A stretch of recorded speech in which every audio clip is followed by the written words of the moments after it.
Selamat malam Bapak Ibu Saudara-saudari, kembali lagi dalam ibadah online Gereja Every Nation Makassar. Hari ini kita merayakan ibadah Jumat Agung. Mari kita mengingat kasih dan kemurahan Tuhan lewat pengorbanannya di kayu salib. Mari kita nyatakan bahwa hanya Dialah yang terindah dalam hidup kita. Mari kita sama-sama menyembah Tuhan.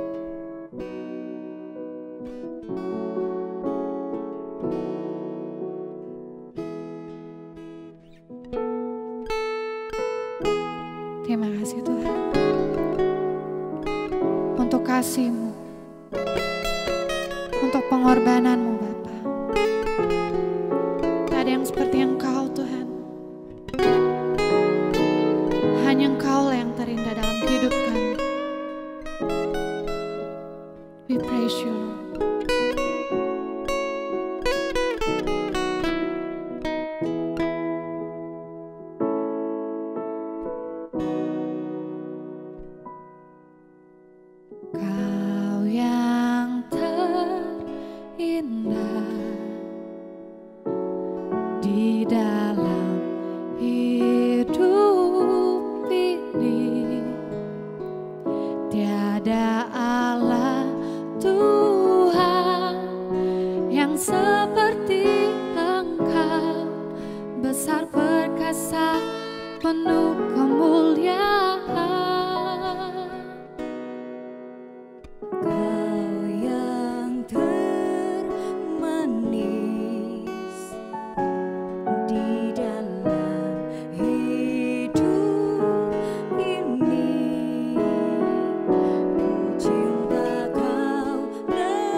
Besar kasih setiamu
Yesus, Tuhan dan Raja kami.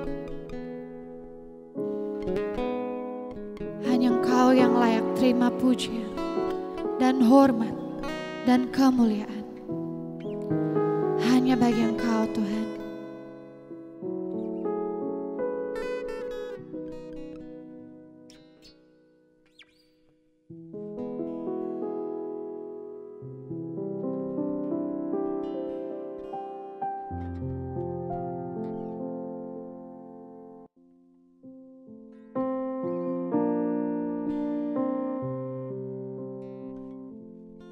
Terima kasih Tuhan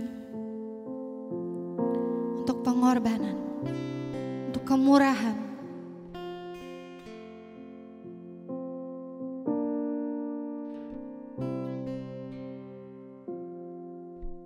Syukur untuk salib-Mu,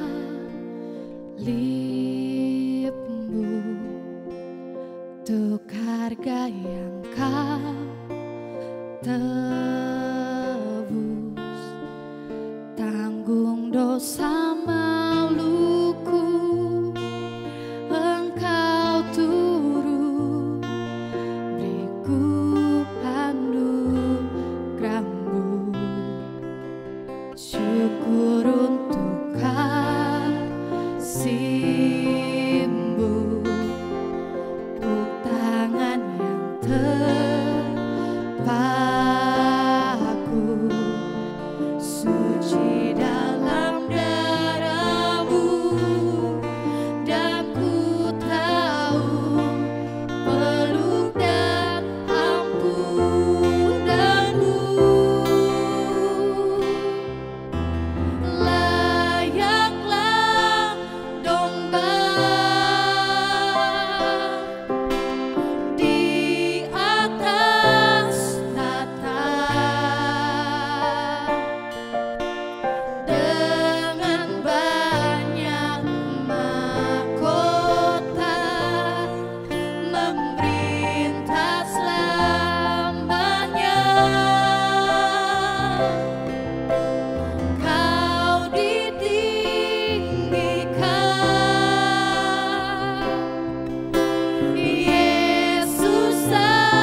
pujian, kemuliaan, kehormatan hanya bagi Engkau Tuhan.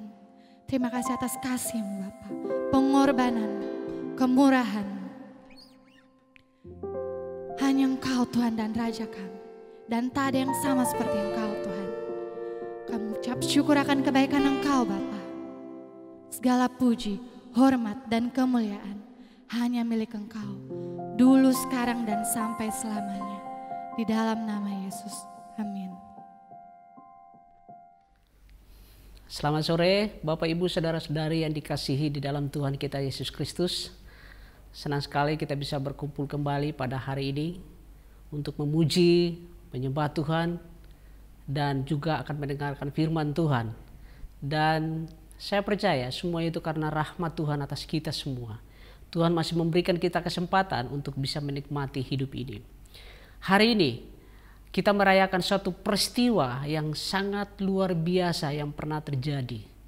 Inilah peristiwa yang menentukan sejarah keselamatan manusia. Hari ini kita akan mendengarkan firman Tuhan dan kita sama-sama belajar tentang peristiwa ini. Peristiwa di mana ini menentukan sejarah keselamatan umat manusia yang berdosa ini. Karena itu ayat kita hari ini kita ambil dari Lukas pasal yang ke-19 ayatnya yang ke-28 sampai dengan ayat yang ke-44. Dan untuk menghormati firman Tuhan, saya mengajak Bapak Ibu Saudara-saudara sekalian, mari kita membaca bersama-sama dari Lukas pasal 19 ayat yang ke-28 sampai dengan ayat yang ke-44. Saya akan membacakan di sini dan Bapak Ibu boleh membaca di rumah atau bisa membaca di slide yang ditampilkan. Lukas 19 ayat yang ke-28 sampai dengan ayat yang ke-44.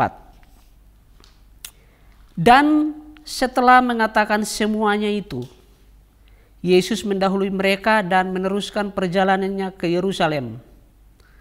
Ketika ia telah dekat Betfage dan Betania yang terletak di gunung yang bernama Bukit Saitun, Yesus menyuruh 2 orang muridnya dengan pesan, "Pergilah ke kampung yang di depanmu itu.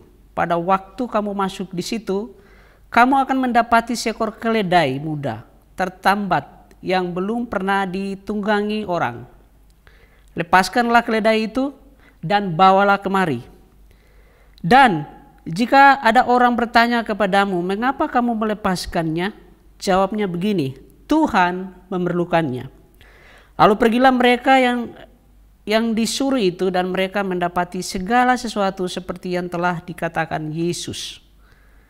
Ketika mereka melepaskan keledai itu, berkatalah orang yang empunya keledai itu, "Mengapa kamu melepaskan keledai itu?" Kata mereka, "Tuhan memerlukannya." Mereka membawa keledai itu kepada Yesus, lalu mengalasinya dengan pakaian mereka dan menolong Yesus naik ke atasnya. Dan sementara Yesus mengendarai keledai itu, mereka menghamparkan pakaiannya di jalan. Ketika ia dekat Yerusalem, di tempat jalan menurun dari Bukit Saitun, mulailah semua murid mengiringi dia bergembira dan memuji Allah dengan suara nyaring oleh karena segala mujizat yang telah mereka lihat. Kata mereka, "Diberkatilah dia yang datang sebagai Raja dalam nama Tuhan. Damai sejahtera di sorga dan kemuliaan di tempat yang maha tinggi." Beberapa orang Farisi yang turut dengan orang banyak itu berkata kepada Yesus, "Guru, tegurlah murid-muridmu itu." Jawabnya, "Aku berkata kepadamu, jika mereka ini diam, maka batu-batu ini akan berteriak." Dan ketika Yesus telah dekat dan melihat kota itu, ia menangisinya. Katanya, "Wahai, betapa baiknya jika pada hari ini juga engkau mengerti apa yang perlu untuk damai sejahteramu. Tetapi sekarang hal itu tersembunyi bagi matamu. Sebab akan datang harinya bahwa musuhmu akan mengelilingi engkau dengan kubu, lalu mengepung engkau dan menghimpit engkau dari segala jurusan. Dan mereka akan membinasakan engkau beserta dengan pendudukmu. Dan pada tembokmu mereka tidak akan membiarkan membiarkan satu batu pun tinggal terletak di atas batu yang lain. karena engkau tidak mengetahui saat bila mana Allah melawat engkau. Mari kita berdoa. Bapa di sorga, kami mengucap syukur. Terima kasih untuk waktu dan kesempatan yang Kau berikan kepada kami untuk bisa mendengarkan firman-Mu. Kami berdoa, biarlah di waktu ini, di saat ini, Roh Kudus memberikan kami kebenaran-Mu, memberikan kami pengertian dari firman-Mu, sehingga kami bisa mengerti dengan jelas maksud dari firman-Mu. Pertolongan Roh Kudus biarlah ada dalam hati kami sewaktu kami mendengarkan firman-Mu. Kami mohon ini di dalam nama Yesus Kristus. Amin. Baik, Bapak Ibu Saudara-saudara yang dikasihi dalam Tuhan kita Yesus Kristus. Ayat yang barusan kita baca memperlihatkan kepada kita bahwa Yesus ke Yerusalem dengan menunggangi seekor keledai yang diiringi dengan puji-pujian dan sukacita para muridnya. Kita bisa melihat dari bacaan itu. Mereka menghormati dia sebagai raja yang memasuki kerajaannya. Dan kita melihat bahwa masuknya Yesus ke Yerusalem adalah saat penting di dalam Alkitab. Inilah saat yang sangat penting di dalam Alkitab ketika Yesus masuk ke Yerusalem.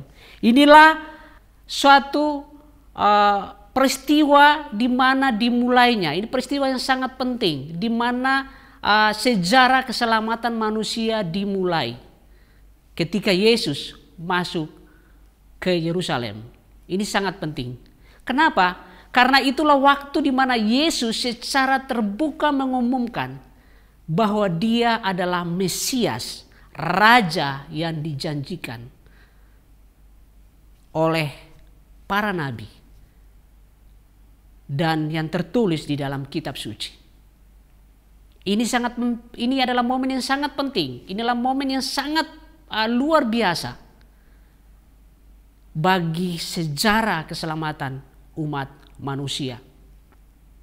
Kita melihat bahwa di awal-awal pelayanan Yesus tidak terus terang menyatakan dirinya sebagai Mesias. Bahkan kalau kita melihat, dia lebih sering menyembunyikan gelar yang satu ini, yaitu dia sebagai Mesias atau sebagai Raja. Meskipun dia menyatakan kepada beberapa orang, kita lihat di dalam cerita Alkitab, ada orang-orang tertentu di mana dia mengatakan bahwa dia Mesias. Juga kepada murid-muridnya dia mengatakan bahwa dia Mesias. Murid-murid sendiri mengenalinya dia sebagai Mesias, dia sebagai Raja yang dijanjikan. Contoh misalnya wanita Samaria yang di dekat sumur Yakub, ketika Tuhan Yesus berbicara dengan dia, bagaimana Yesus berbicara kehidupan wanita itu. Dan sepertinya Yesus menyebut semuanya tepat seperti kehidupan wanita itu. Dan wanita itu mengatakan bahwa dia tahu bahwa jika Mesias itu datang, dia akan mengatakan segala sesuatu. Dan kita tahu Yesus mengatakan, akulah dia yang sedang berbicara dengan engkau. Yesus menyatakan bahwa dia Mesias, dia Raja kepada wanita ini. Jarang kita lihat Yesus menyatakan ini di depan publik, di depan umum. Murid-murid juga mengenal dia sebagai Mesias.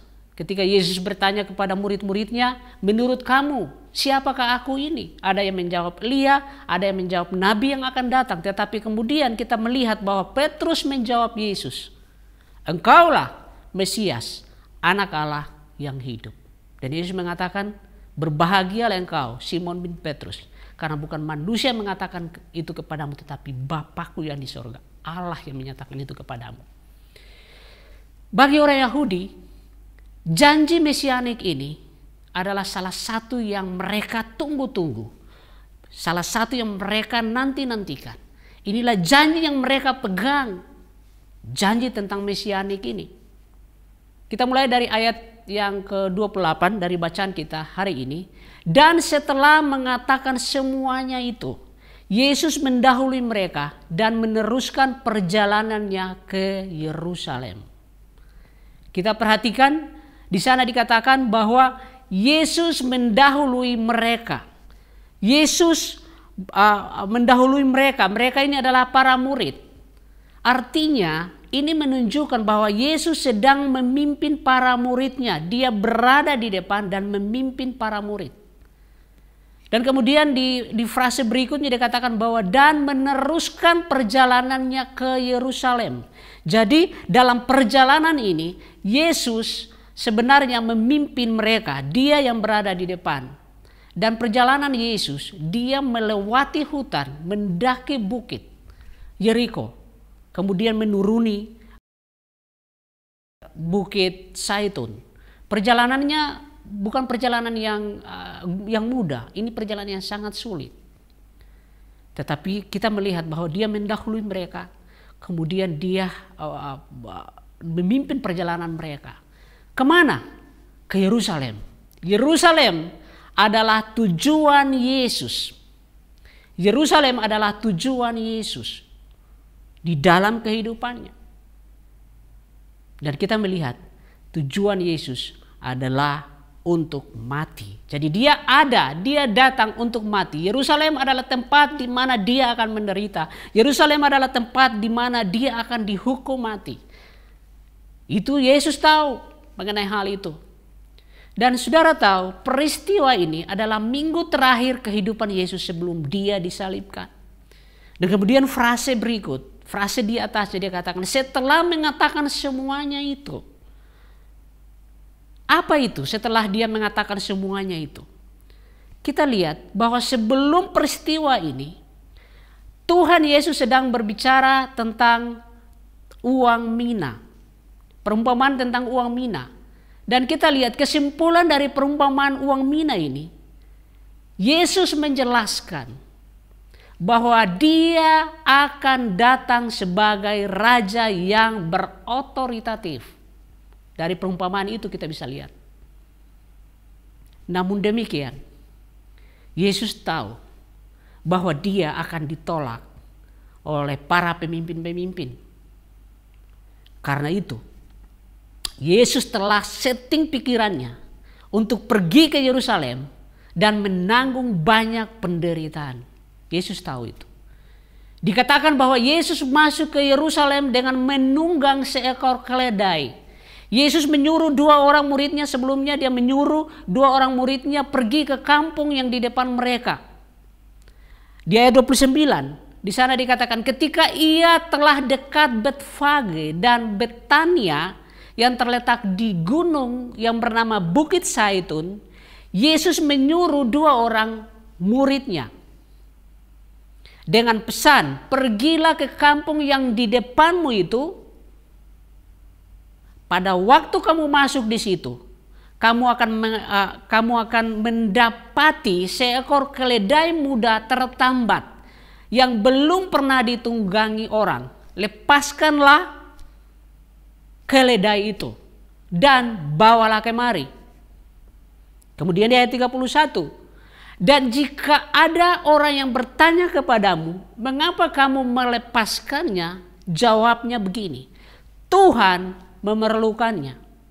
Saudara, murid-murid mendapati segala sesuatu tepat seperti apa yang dikatakan Yesus kepada mereka. Tepat. Ayat selanjutnya memperlihatkan kepada kita bahwa apa yang dikatakan Yesus, murid-murid pergi kemudian mendapati seperti perkataan yang dikatakan oleh Tuhan Yesus kepada mereka. Saya percaya bahwa Yesus telah melihat itu dengan penglihatan seorang nabi. Yesus adalah seorang nabi yang melihat ke depan dan dia tahu segala sesuatu yang terjadi. Nah, apa sebenarnya signifikansinya bagi kita? Yesus menunggangi seekor keledai. Sebenarnya referensi mengenai seekor keledai ini sebenarnya merujuk kepada nubuat dalam Sakaria 9 ayat yang ke-9. Kita lihat di Sakaria 9 ayat yang ke-9. Firman Tuhan mengatakan, bersorak-soraklah dengan nyaring hai putri Sion. Bersorak-soraklah hai putri Yerusalem. Lihat rajamu datang.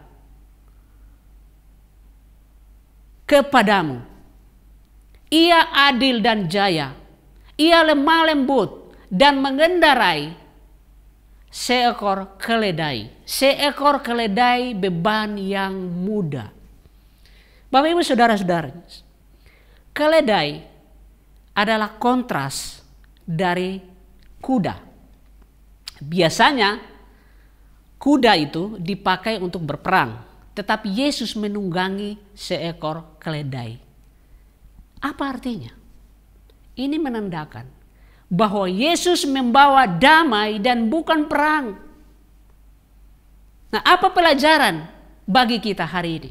Apa yang bisa kita pelajari dari peristiwa ini? Bapak Ibu Saudara-saudari, sama seperti Allah menyediakan keledai bagi Yesus, Dia pun akan menyediakan apapun yang berkaitan dengan kerajaannya. Inilah yang terpenting bagi kita di masa sekarang ini, di masa pandemi ini. Ini penting sekali bagi kita. Saya percaya bahwa Tuhan akan menyediakan bagi siapapun dan untuk apapun yang berkaitan dengan kerajaannya. Firman Tuhan mengatakan di 2 Korintus, firman Tuhan mengatakan seperti ini, 2 Korintus 9 ayat 8, dan Allah sanggup melimpahkan segala kasih karunia kepada kamu, supaya kamu senantiasa berkecukupan di dalam segala sesuatu, dan malah berkelebihan di dalam berbagai kebajikan. Tuhan akan menyediakan apapun ketika kita fokus kepada misi yang Tuhan berikan kepada kita. Tuhan akan menyediakan apapun yang kita butuhkan untuk kerajaannya. Bukan apapun yang kita mau, tetapi Tuhan akan menyediakan apapun yang kita butuhkan yang berhubungan dengan kerajaannya. Saya percaya seperti itu. Dari bacaan kita hari ini, kita lihat bahwa murid-murid Yesus begitu bersuka cita karena mujizat-mujizat yang telah dilakukan Yesus. Di ayat 35, di sana menjelaskan, mereka membawa keledai itu kepada Yesus, lalu apa? Mengalasinya dengan pakaian mereka. Di ayat 36, mereka menghamparkan pakaiannya di jalan. Di ayat 37 dikatakan, mulailah semua murid yang mengiringi dia bergembira dan memuji Allah dengan suara nyaring, oleh karena segala mujizat yang telah mereka lihat. Di ayat 38 kata mereka, diberkatilah dia yang datang sebagai raja. Mereka mengenali Yesus sebagai raja dalam nama Tuhan. Damai sejahtera di sorga dan kemuliaan di tempat yang maha tinggi. Bapak Ibu Saudara-saudari, ketika murid-murid ini bergembira, bersuka cita karena telah melihat semua yang dikatakan Yesus persis dengan apa yang mereka alami, persis dengan apa yang mereka lihat. Mereka mengatakan, diberkatilah dia yang datang sebagai raja. Mereka mengenal dia sebagai raja. Dan kemudian mereka mengatakan, damai sejahtera di sorga dan kemuliaan di tempat yang maha tinggi. Bapak Ibu Saudara-saudara, kata-kata ini, frase ini sama seperti nyanyian malaikat ketika malaikat itu datang memberitakan kelahiran Yesus kepada gembala-gembala di padang di dalam Lukas pasal 2. Malaikat-malaikat itu menyanyikan suatu pujian dan mereka mengatakan, damai sejahtera di bumi di antara manusia yang berkenan kepadanya. Dikatakan kemuliaan bagi Allah di tempat yang maha tinggi dan damai sejahtera di bumi. Perbedaannya hanya di situ. Di sini dikatakan bahwa damai sejahtera di sorga. Waktu malaikat menyanyikan itu mereka mengatakan damai sejahtera di bumi.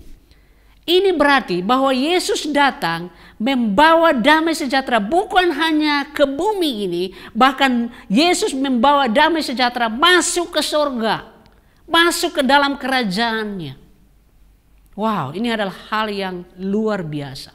Murid-murid mereka mengenal Yesus sebagai raja. Mereka mengenalinya bahwa dia adalah raja yang dijanjikan karena mujizat-mujizat dan tanda-tanda yang meneguhkan setiap firman yang disampaikan.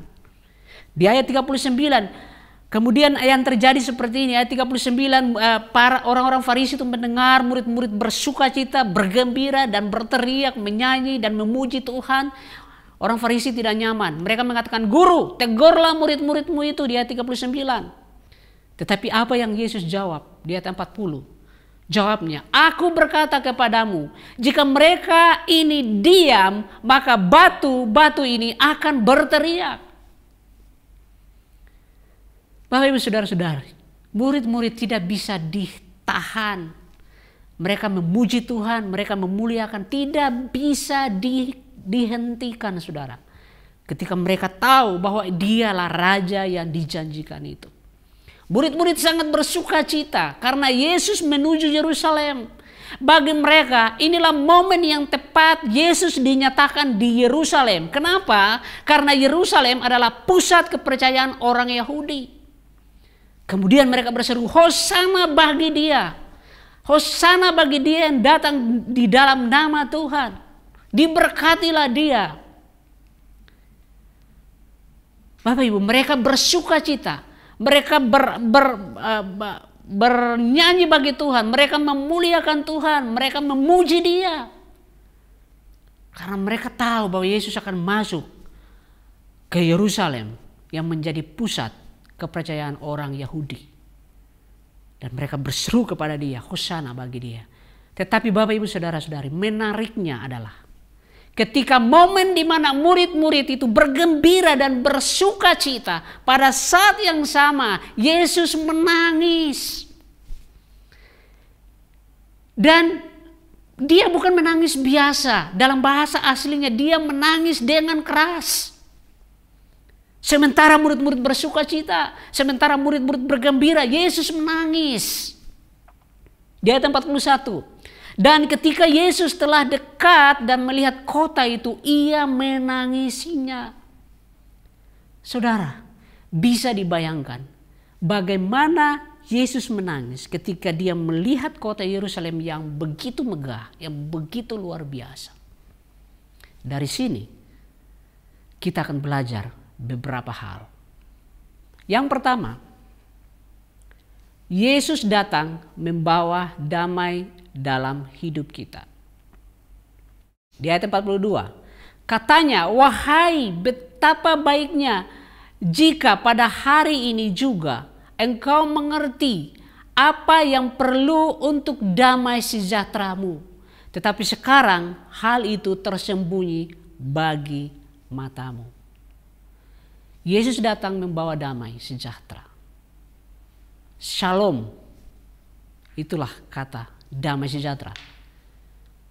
Masalahnya, tidak semua orang mengerti dan karena hal itu tersembunyi bagi mereka.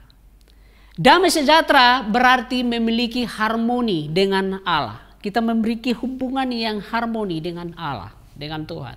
Damai sejahtera adalah anugerah dari Tuhan karena kita berdamai dengan Dia dan berjalan dengan dalam iman dan ketaatan pada firman-Nya. Yesus mau membawa damai ke dalam kerajaan-Nya. Demikian pula Yesus membawa damai ke dalam hidup kita, ke dalam hati kita, ke dalam gerejanya, ke dalam umatnya, ke dalam jemaatnya. Apa yang kita perlukan? Kita harus membuka mata kita dan melihat dengan seksama. Artinya iman kita harus terfokus hanya kepada Yesus saja. Bapak Ibu Saudara-saudari sekalian, seringkali penderitaan dan kesusahan hidup membuka mata kita. Sebaliknya, hal-hal yang sepertinya semuanya baik-baik saja justru menghalangi kita fokus kepada Tuhan. Masa pandemik ini, seperti ini, justru membuka mata kita untuk melihat dan fokus kepada Tuhan dan pekerjaannya yang luar biasa. Kita bisa melihat begitu banyak hal-hal yang luar biasa di masa pandemi ini. Begitu banyak hal-hal yang Tuhan tunjukkan bahwa Dia adalah Allah yang berkuasa dan Dia adalah Allah yang memelihara saudara dan saya. Begitu banyak kesulitan yang kita hadapi di masa pandemi ini. Sudah 1 tahun kita mengalami ini. Tetapi justru di masa-masa yang sulit, di masa-masa penderitaan inilah kita bisa fokus kepada Tuhan. Tuhan bisa membuat setiap situasi, setiap apapun yang terjadi di sekitar kita untuk membuat kita melihat hanya kepada Dia. Jadi marilah kita mengerti setiap kesusahan, setiap penderitaan, setiap masalah-masalah yang kita hadapi di dalam hidup ini, khususnya selama masa pandemi ini. Marilah kita melihat bahwa itu harusnya membuat kita fokus hanya kepada Tuhan, karena Dia adalah Allah yang berkuasa. Yang kedua, kita perlu mengenali waktu lawatan Allah. Di ayat 43, sebab akan datang harinya bahwa musuhmu akan mengelilingi engkau dengan kubu, lalu mengepung engkau dan menghimpit engkau dari segala jurusan. Ayat 44, dan mereka akan membinasakan engkau beserta dengan pendudukmu, dan pada tembokmu mereka tidak akan membiarkan satu batu pun tinggal terletak di atas batu yang lain. Karena engkau tidak mengetahui saat bila mana anak Allah melawat engkau. Bapak Ibu saudara-saudara sekalian, ketika firman Tuhan mengatakan bahwa karena engkau tidak mengetahui saat bila mana Allah melawat engkau, kata saat di situ adalah Kairos. Waktu yang dipakai di situ adalah Kairos, bukan Kronos. Bukan Kronos. Kronos adalah waktu kronologis time. Tetapi kata yang dipakai di situ adalah Kairos. Kairos adalah waktu khusus. Kairos itu adalah strategic time. Waktu yang khusus, bukan waktu yang umum, bukan waktu yang biasa, tapi ini waktu yang khusus. Ketika saudara, saya akan memberikan satu contoh, ketika kita ke mall atau saudara ke mall, kapan saja saudara bisa pergi ke mall dan berbelanja. Betul? Itu namanya Kronos, waktu yang umum. Ya, kapan saja saudara pergi ke mall bisa belanja. Tetapi ketika saudara pergi ke mall dan berbelanja saat di diskon, itulah Kronos time.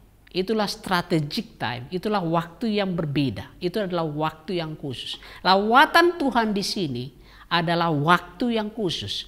Itu adalah Kairos time, itu adalah waktu yang sangat khusus, waktu yang berbeda. Nah, peristiwa Yesus menuju Yerusalem adalah Kairos time. Waktu untuk mengunjungi, waktu untuk melihat, waktu untuk melawat orang-orang. Inilah yang harus kita mengerti. Waktu lawatan Tuhan inilah yang harus kita mengerti. Allah mau kita mengerti waktu lawatan Tuhan ini. Seringkali kita mengenal Kairos time ini, tetapi seringkali juga kita tidak mau menggunakannya dan tidak mau tahu di dalam kehidupan kita. Kita lebih memilih mengikuti keinginan hati kita. Tuhan mau kita mengerti waktu di mana Tuhan melawan kita, melawat kita.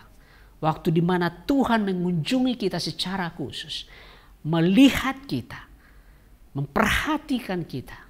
Inilah yang harus kita tahu di dalam kehidupan kita. Dan yang ketiga, apalagi yang harus kita mengerti, penolakan terhadap Yesus adalah cara Allah untuk menebus umat manusia. Saudara, Allah selalu memakai hal-hal yang sepertinya kurang baik dan tidak menyenangkan. Untuk apa? Untuk melaksanakan kehendaknya di dalam kehidupan kita. Setelah semuanya ini mungkin orang-orang yang bergembira, murid-murid yang bersuka cita, orang-orang yang memuji Tuhan bersama murid-muridnya, mereka bersuka cita terhadap Yesus. Mereka juga mungkin yang mengatakan salibkan dia. Orang-orang ini juga mungkin yang mengatakan salibkan dia. Dan apa yang terjadi Bapak Ibu Saudara-saudari? Sepertinya tragedi. Yesus akhirnya disalibkan sebagai seorang kriminal bersama dua penjahat di samping kiri dan kanannya. Tetapi justru inilah cara yang dipakai Allah untuk menebus kita sebagai umat manusia yang berdosa. Bagi kita atau bagi orang-orang lain itu adalah tragedi. Tetapi justru inilah Allah memakai untuk menebus umat manusia. Apa yang terjadi atas Yesus sebenarnya adalah penggenapan nubuat. Yesus menggenapi nubuat tentang Mesias, domba yang dikorbankan. Bapak Ibu Saudara-saudari, di dalam perjanjian lama kita melihat Paskah. Ketika Tuhan akan membinasakan anak-anak sulung di Mesir pada waktu itu. Agar mereka bisa selamat dari pembinasaan anak-anak sulung itu. Orang Israel harus mengorbankan domba. Kemudian mengambil darahnya. Kemudian membubuhkan itu di palang pintu mereka. Agar mereka terbebas dari malaikat pembunuh anak-anak sulung. Dan malam itu terjadi. Semua anak sulung di Mesir dibunuh, termasuk anak sulung Fir'aun.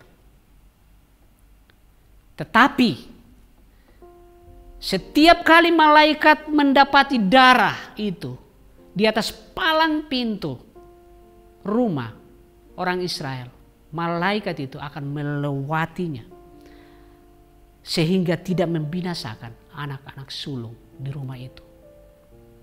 Yesus menggenapi nubuat ini. Dia adalah korban, anak domba yang dikorbankan untuk menyelamatkan bangsa Israel, umatnya, dan itu adalah saudara dan saya.